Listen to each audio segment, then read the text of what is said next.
तो बीपीएच की कंडीशन में मैनेजमेंट क्या होगा वो डिस्कस करेंगे।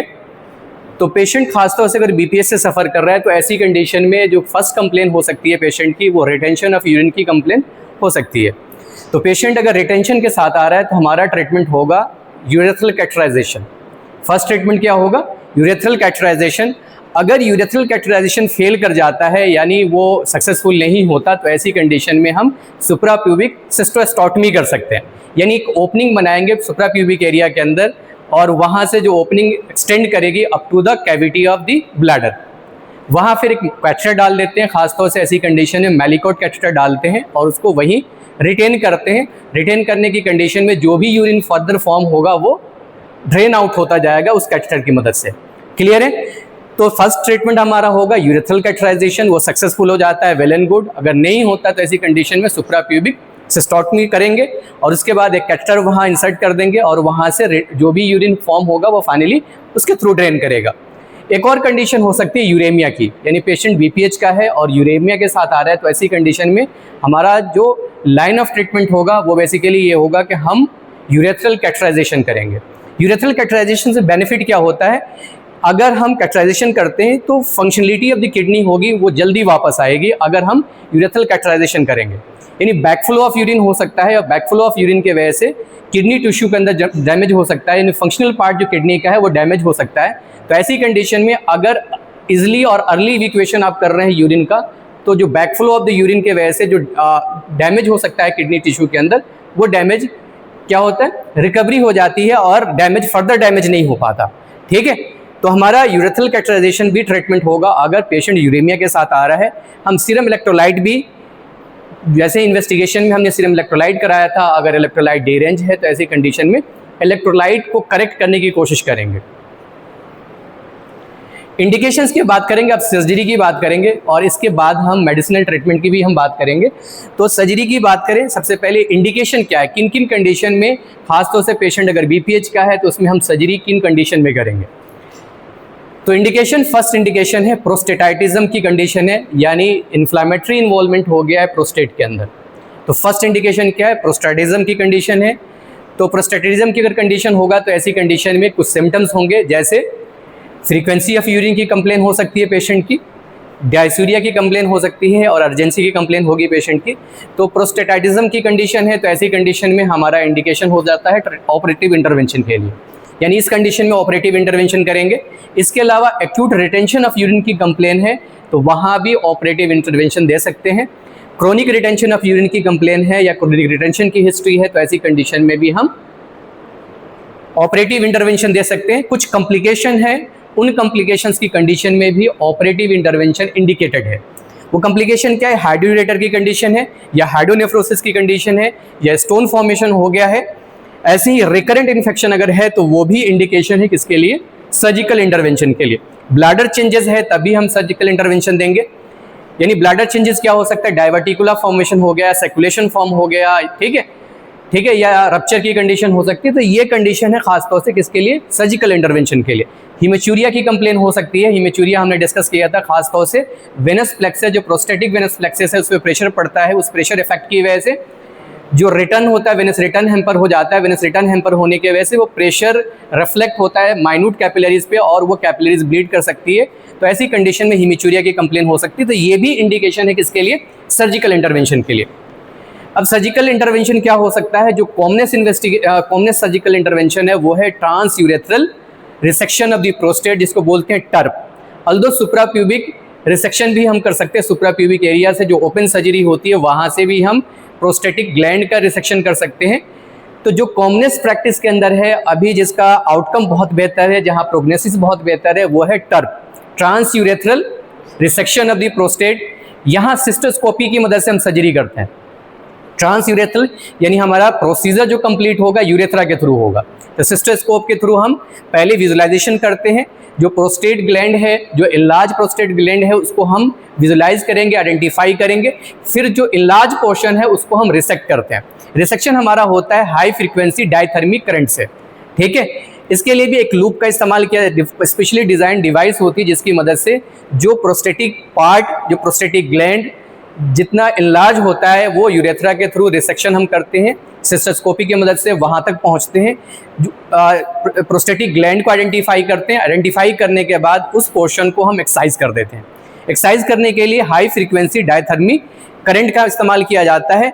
एक लैंडमार्क है जिसको ध्यान में रखता होता है, जब हम डायसेक्शन कर रहे होते हैं तो वेरुमोंटेनम एरिया है, ये लैंडमार्क है जहां उसके ऊपर हम रिसेक्शन करते हैं। क्लियर है यहां तक? इसके अलावा जब सर्जरी परफॉर्म की जाती है, सर्जरी खासतौर से प्रोस्टेटिक ग्लैंड की सर्जरी या प्रोस्टेट के लिए सर्जरी हम करते हैं, तो ऐसी कंडीशन में वहाँ ब्लीडिंग बहुत ज़्यादा होती है। ब्लीडिंग होती है तो ऐसी कंडीशन में क्लॉट रिटेंशन हो सकता है। क्लॉट रिटेंशन को प्रिवेंट करने के लिए हम फ्रीक्वेंट इरिगेशन करते हैं, कंटिन्यूअस फ्रीक्वेंट इरिगेशन करते हैं, यानी कंटिन्यूअस इरिगेशन होगा तो नेक्स्ट मैनेजमेंट हमारा होता है पोस्ट ऑपरेटिव डेज के अंदर। ऑपरेशन करने के बाद हम इरिगेशन शुरू करते हैं। कंटिन्यूअस इरिगेशन होगा, नॉर्मल सलाइन और ग्लिसरीन का एक सॉल्यूशन तैयार किया जाता है जिसके थ्रू हम इरिगेशन करते हैं। इरिगेशन के लिए 3-वे फोलिस कैथेटर का इस्तेमाल करते हैं, ठीक है। इसके बाद जो नेक्स्ट हमारा मेनस्टे ऑफ द ट्रीटमेंट होगा वो एंटीबायोटिक होगा। हम पेशेंट को एंटीबायोटिक कवरेज देंगे। कैथेटर जो होता है जनरली 72 आवर्स के बाद हम निकाल देते हैं, यानी जब क्लॉट आना बंद हो जाए, जब ब्लड आना बंद हो जाए, जो इरिगेशन फ्लूइड है जो वापस आ रहा है वो क्लियर होगा, तो ऐसी कंडीशन में हम कैथेटर को रिमूव कर देते हैं। क्लियर है? पोस्ट ऑपरेटिव कॉम्प्लिकेशंस क्या हो सकते हैं, यानी अगर टर्प कर रहे हैं, टर्प का प्रोसीजर है, तो ऐसी कंडीशन में कॉम्प्लिकेशंस कौन कौन से कॉम्प्लिकेशंस ऐसे हैं जो डेवलप हो सकता है। उसमें फर्स्ट कॉम्प्लिकेशन है वाटर इंटॉक्सिकेशन, यानी हम लार्ज वॉल्यूम ऑफ वाटर हम ये दे रहे हैं तो सर्टेन अमाउंट ऑफ वाटर जो होगा एब्जॉर्ब भी होगा, तो इसके नतीजे में वाटर इंटॉक्सिकेशन भी हो सकता है और इसके नतीजे में कंजस्टिव कार्डिक फेल्योर भी हो सकता है। तो water intoxication with congestive cardiac failure is the complication of the postoperative complication of TURP. Clear है? तो पोस्ट ऑपरेटिव कॉम्प्लिकेशन में जो फर्स्ट कॉम्प्लिकेशन है water intoxication with congestive cardiac failure, इसको टर्प सिंड्रोम भी बोला जाता है। इसी कंडीशन को टर्प सिंड्रोम भी बोला जाता है। ऐसे ही हाइपोनेट्रीमिया की कंडीशन डेवलप हो सकती है, हेमरेज की कंडीशन डेवलप हो सकता है, यानी ब्लीडिंग हो सकती है, ये कॉम्प्लिकेशन है। इन्फेक्शन हो सकता है, ऑपरेटिव साइट पे इन्फेक्शन हो सकता है, इनकंटिनेंस ऑफ यूरिन की कंप्लेन हो सकती है, परफोरेशन हो सकता है ब्लैडर के अंदर या प्रोस्टेटिक कैप्सूल्स के अंदर, स्ट्रक्चर डेवलप हो सकता है, रिट्रोग्रेड इजुकुलेशन हो सकता है और इम्पोटेंसी डेवलप हो सकती है मेल के अंदर। रिकरेंसी यानी दोबारा से रिकरेंसी हो सकती है, यानी प्रोस्टेटिक ग्लैंड दोबारा से इलाज हो सकता है। खासतौर से ये कंडीशन देखी जाती है जब लार्ज साइज प्रोस्टेट पे ऑपरेशन कर रहे हैं, टर्प कर रहे हैं, तो वहाँ रिकरेंसी भी देखी जाती है। नेक्स्ट हम बात करें trans urethral resection of the prostate की कंडीशन में और भी कुछ चीज़ें हैं कि और बेनिफिट की बात करें सुप्राप्यूबिक जो एरिया के अंदर हम अप्रोच करते हैं, प्रोस्टेटिक ग्लैंड को रिमूव करते हैं, तो उसमें और टर्प में बेनिफिट क्या है। तो यहाँ अगर टर्प की बात करें, trans urethral resection of the prostate की कंडीशन में यहाँ सुप्राप्यूबिक इंसिजन नहीं देते, ये बेनिफिट है। स्कार प्रिवेंट करते हैं, ये बेनिफिट है, ठीक है। ये इसी वजह से ये पॉपुलर ट्रीटमेंट हमारा है, ठीक है। इसके अलावा रिसेक्टोस्कोप का इस्तेमाल करते हैं। रिकरेंसी खासतौर से लार्ज साइज अगर प्रोस्टेट है जो हमने पहले बता दिया, ऐसी कंडीशन में रिकरेंसी हो सकती है, टर्प सिंड्रोम डेवलप हो सकता है, कंटिन्यूअस पोस्ट ऑपरेटिव इरिगेशन की जरूरत पड़ सकती है जो हमने पहले भी डिस्कस कर लिया है। पर यहाँ बेनिफिट क्या है, फास्टर रिकवरी होती है। जो trans urethral resection of the prostate कर रहे हैं, टर्प कर रहे हैं, उसमें रिकवरी फास्टर होती है। पहले पेरिनियल अप्रोच भी हमारा होता है, पेरिनियल अप्रोच के थ्रू ओपन सर्जरी की जाती है जिसके थ्रू जो प्रोस्टेटिक ग्लैंड जो इलाज हो गया उसको रिमूव करते थे। ऐसे ही सुप्राप्यूबिक एरिया के थ्रू भी हम बेसिकली प्रोस्टेटिक ग्लैंड को हम रिमूव कर सकते हैं। इसमें हम सुप्राप्यूबिक एरिया के अंदर फिनेस्टल इंसिजन देते हैं, वहाँ से हम ब्लैडर को आइडेंटिफाई करते हैं, यानी जो लेयर बाय लेयर डायसेक्शन हमारा होगा, स्किन को कट करेंगे, फिर उसके बाद मसल्स के जो लेयर्स आते हैं उनको कट करेंगे, फिर उसके बाद पेरिटोनियम को कट करेंगे, उसके बाद ब्लैडर को हम आइडेंटिफाई करते हैं। ब्लैडर में बेसिकली 2 स्टेज सूचर देते हैं। ब्लैडर चूँकि स्लिपरी स्ट्रक्चर है वो, तो सबसे पहले हम एक सिरिंज के थ्रू एक निडल को पास करते हैं और एस्पिरेट करते हैं। अगर उसके अंदर यूरिन आ रहा है, क्लियर फ्लूइड है, तो ये कंफर्म करता है कि ब्लैडर ही है। फिर ब्लैडर के ऊपर के जो सिरोसा जो लेयर होती है उस पर हम 2 स्टेज सूचर दे देते हैं। 2 स्टेज सूचर जो मिड लाइन के अंदर देंगे और वहाँ से उसके 2 सूचर के बीच का जो एरिया होगा वहाँ एक निक देंगे, यानी स्काल्पल ब्लेड की मदद से हम एक कट लगाते हैं। कट लगाने के बाद उसको अपने नीड के अकॉर्डिंग उसको अपवर्ड और डाउनवर्ड एक्सटेंड कर सकते हैं। वहाँ से फिर जो सर्जन होता है अपनी फिंगर को इंसर्ट करता है और यूरेथ्रा के जो लोकेशन है लोअर पार्ट ऑफ दी जो ब्लैडर का जो नेक है वहाँ से यूरेथ्रा के अंदर जाता है, और जो प्रोस्टेटिक ग्लैंड होगी पहले प्रोस्टेटिक यूरेथ्रा को रप्चर करता है, रप्चर करने के बाद इन्यूक्लिएशन करता है प्रोस्टेटिक ग्लैंड का। तो ये ओपन ऑपरेशन है। तो ओपन ऑपरेशन में पॉसिबिलिटी क्या होती है, मल्टीपल इन्फेक्शन के चांसेस ज़्यादा हैं, लीकेज हो सकता है, यूरिन जो होगा सुप्राप्यूबिक एरिया से वो आ सकता है, ब्लीडिंग ज़्यादा हो सकती है, उसमें हॉस्पिटल स्टे ज़्यादा होता है। तो कॉम्प्लिकेशंस और साथ साथ में इसमें जो पेशेंट की जो रिकवरी है, लेट रिकवरी है, स्लो रिकवरी है, इसी वजह से इन सब चीज़ों को ध्यान में रखते हुए जो बेटर जो मोस्ट पॉपुलर जो सर्जरी है वो है TURP, transurethral resection of the prostate. ये बेहतर ऑप्शन है। कुछ अदर मेथड्स की हम बात करेंगे जो खासतौर से इस कंडीशन के लिए एडवाइजेबल है। इसमें ट्रांसयूरेथ्रल इंसिजन प्रोस्टेट हो सकता है, इंसिजन ऑफ द प्रोस्टेट हो सकता है, जिसको बोलते हैं TUIP, trans urethral incision of the prostate. ठीक है, यानी यूरेथ्रा पे हम क्या करेंगे, इंसिजन देंगे, वहाँ फिर प्रोस्टेटिक ग्लैंड को हम रिमूव करते हैं। लेजर एब्लेजन हो सकता है, लेजर की मदद से जो प्रोस्टेटिक ग्लैंड है, जो इनलार्ज पोर्शन है, उसको हम एब्लेज कर देते हैं, यानी उसको जला देते हैं।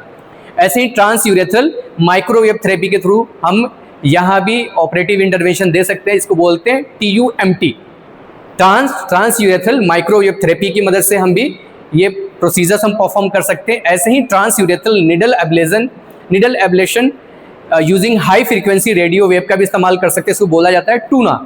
ठीक है, हाई इंटेंसिटी US एनर्जी का इस्तेमाल हम कर सकते हैं, वाटर इंड्यूस थर्मोथेरेपी का इस्तेमाल कर सकते हैं। ठीक है, ऐसे ही प्रोस्टेटिक स्टेंटिंग कर सकते हैं और बलून डायलेटेशन कर सकते हैं। तो ये भी ट्रीटमेंट है किसके लिए, BPH की कंडीशन में। नेक्स्ट हम बात करेंगे मेडिसिनल ट्रीटमेंट की। तो मेडिसिनल ट्रीटमेंट खासतौर से जब हमने क्लास शुरू करी थी उसमें कुछ चीज़ें हमने डिस्कस करी थी, उसकी कंटिन्यूएशन में है। तो कौन कौन सी ड्रग खासतौर से हम BPH की कंडीशन में हम दे सकते हैं। तो फर्स्ट जो क्लास ऑफ द ड्रग है जिसको बोलते हैं अल्फा-1 adrenergic blocking agent. अल्फा-1 adrenergic blocking agent का हम इस्तेमाल कर सकते हैं। अल्फा-1 एड्रेनर्जिक ब्लॉकिंग एजेंट में खासतौर से इसमें अगर फंक्शंस की बात करें तो ये इनिबिट करता है स्मूथ मसल्स के कॉन्ट्रैक्शन को, इनिबिट करता है। तो स्मूथ मसल खासतौर से यही रेस्पॉन्सिबल होगा कॉन्स्ट्रिक्शन ऑफ द यूरेथ्रा के लिए। तो स्मूथ मसल्स को, उसकी कॉन्ट्रैक्शन को ये रिलैक्स करेगा, इन प्रोस्टेटिक पार्ट के अंदर जो स्मूथ मसल्स हैं उसके कॉन्ट्रैक्शन को ये इनिबिट करता है, कॉन्ट्रैक्शन इनिबिट होगा। तो जो सिम्टम है खासतौर से पेशेंट जो मोर कंसर्न होता है BPH की कंडीशन में होता है अर्जेंसी, हेजिटेंसी और इंक्रीज फ्रीक्वेंसी की कंप्लेन होती है। तो अगर जो मसल्स है वो क्या होगा, रिलैक्स होगा, रिलैक्स होने की कंडीशन में ये सिम्टम्स क्या होगा, रिलीव हो सकता है। ठीक है, क्लियर है। इसमें दो तरह की खासतौर से अगर बात करेंगे अल्फा-1 एड्रेनर्जिक जो ब्लॉकिंग एजेंट्स हैं, दो तरह के हैं, शॉर्ट एक्टिंग है और लॉन्ग एक्टिंग है। तो शॉर्ट एक्टिंग की अगर बात करें तो इसके अंदर पैराजोसिन का इस्तेमाल कर सकते हैं या एंडोरामीन का इस्तेमाल कर सकते हैं। तो अगर हम अल्फा-1 एड्रेनर्जिक ब्लॉकिंग एजेंट्स की बात करें तो दो तरह की क्लास इसकी हो सकती है, शॉर्ट एक्टिंग ड्रग्स और लॉन्ग एक्टिंग ड्रग्स। इसमें पैराजोसिन का इस्तेमाल हम कर सकते हैं अगर शॉर्ट एक्टिंग की बात करें, ऐसे ही एंडोरामीन इस्तेमाल कर सकते हैं। लॉन्ग एक्टिंग ड्रग की अगर हम बात करें तो टेराजोसिन इस्तेमाल कर सकते हैं या डॉक्साजोसिन का इस्तेमाल कर सकते हैं। तो ये मेडिसिनल ट्रीटमेंट है खासतौर से। ऐसे ही selective alpha adrenoreceptor blocking agent का इस्तेमाल हम कर सकते हैं। इसके लिए जो बेस्ट एग्जांपल हो सकता है वो है टेम्सुलोसिन। टेम्सुलोसिन का इस्तेमाल किया जाता है 0.2 से लेकर 0.4 mg OD फॉर 12 वीक तक हम देते हैं ट्रीटमेंट में। एक और क्लास है जिस खासतौर से प्रोस्टेट की कंडीशन यानी BPH की कंडीशन है उसमें हम इसका इस्तेमाल कर सकते हैं, वो है अल्फा-5 अल्फा रिडक्टेज इनहिबिटर्स। ये बेसिकली टेस्टोस्टेरोन का एक कन्वर्जन होता है डाइहाइड्रोटेस्टोस्टेरोन के अंदर, उसको रोक देता है, उसको ब्लॉक करेगा। ठीक है, और खासतौर से ये 5 अल्फा रिडक्टेज इनहिबिटर्स हम वहाँ इस्तेमाल करते हैं जहाँ प्रोस्टेट पाल्पेबल है, पाल्पेबली इनलार्ज है। प्रोस्टेट क्या है, पाल्पेबली इनलार्ज है, तो ऐसी कंडीशन में 5 अल्फा रिडक्टेज इनहिबिटर्स हम इस्तेमाल करेंगे। ठीक है, इसमें जो बेस्ट ड्रग हो सकता है वो है फाइनेस्टेराइड 5 mg हम देते हैं, डेली देते हैं, और 6 से लेकर 8 मंथ तक हमें ट्रीटमेंट देने की ज़रूरत पड़ती है। तो यहाँ ड्यूरेशन ऑफ ट्रीटमेंट होगा, लॉन्ग ड्यूरेशन होगा। इसके कुछ कंट्रा इंडिकेशंस हैं, यानी खासतौर से 5 अल्फा रिडक्टेज इनहिबिटर्स की अगर हम बात करें तो इसके लिए कुछ कॉन्ट्रा इंडिकेशन है। जब भी हम मेडिसिन शुरू करते हैं तो इस कॉन्ट्रा इंडिकेशंस को ध्यान में रखते हैं। कॉन्ट्रा इंडिकेशन क्या है, अगर ऑब्स्ट्रक्टिव यूरोपैथी की कंडीशन है तो ये मेडिसिन हम नहीं देंगे। ऐसे ही कार्सिनोमा प्रोस्टेट की कंडीशन है तो ये ट्रीटमेंट हमारा नहीं होगा BPH का। यानी कार्सिनोमा BPH वैसे ही नहीं होगा, कार्सिनोमा अगर प्रोस्टेट है तो ऐसी कंडीशन में हम 5 अल्फा रिडक्टेज इनहिबिटर्स नहीं देंगे। तो क्लास यहीं तक, नेक्स्ट क्लास में कुछ और डिस्कस करेंगे।